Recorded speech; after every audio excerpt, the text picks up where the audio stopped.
Hello, everyone. I'm Patty Ann Brown, and you are in the strategy room. Donald Trump is pushing back against the Republican establishment. The GOP frontrunner reacting to reports that tech CEOs and key Republican congressmen met to discuss strategy to stop Trump. The heavy hitters, including Senate Majority Leader Mitch McConnell, met at the American Enterprise Institute conference in Sea Island, Georgia. Listen to Trump. Look, it's very sad. I heard 59 planes flew in from all over the world. These are people that are taking advantage of our country. These are people that I know, many of them. Politicians will do what's right for the people that gave them the money, not what's right for the country. Well, joining us now with reaction, our Talk Media News Bureau Chief and Fox News contributor Ellen Ratner and Republican strategist Ron Bonjean. Thank you for joining us. Thank you. So Trump told Sean Hannity during that Fox News town hall that the GOP is, quote, taking advantage of our country. Ron, what do you make of that? Look, this is a perfect issue for Donald Trump. This helps him, with his populist movement that he's been able to create by going against the establishment. The fact that there was a secret meeting among party elites and very wealthy businessmen, it's a perfect play for Donald Trump to complain about this and to, pound his fist and say, no, this is not what I'm about. We're trying to make America great again. That was a very smart move on his part. And look, I don't blame the establishment either. It looks like he's on the path towards the nomination. If he were to win Florida and lose Ohio, he needs to get 59% of these delegates left in the race. He needs to get 59% of them. So there's a concern here. There's a tipping point moving forward. I can see why the party establishment is very concerned about it, and they should be.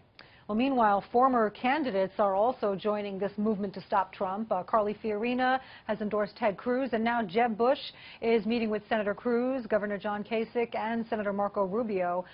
Ellen, do you think Bush will endorse someone before next Tuesday's critical contest? And is it even going to matter?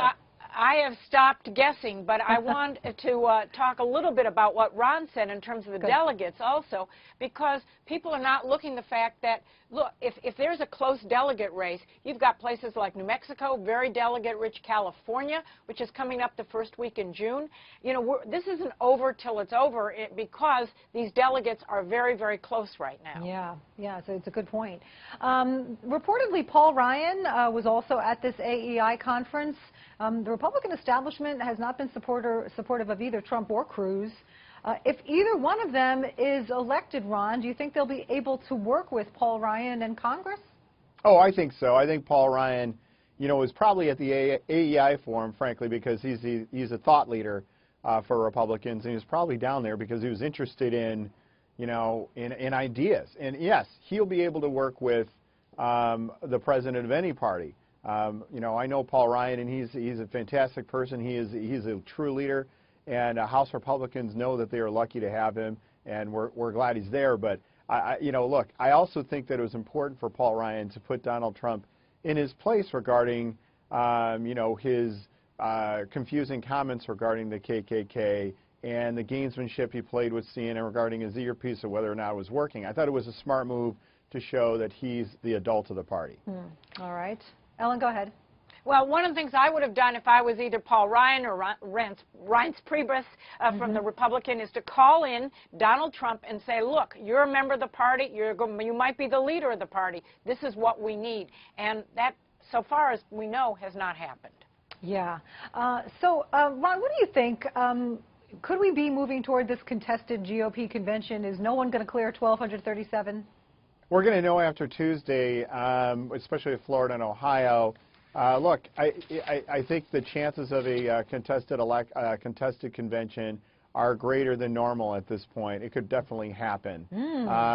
But look, Donald Trump is winning these states, and if he keeps on this path, I think he'll end up sewing it up. But look, the television advertising that's going on, the negative ads against Donald Trump, the rise of the establishment against Donald Trump, that is slowing him down.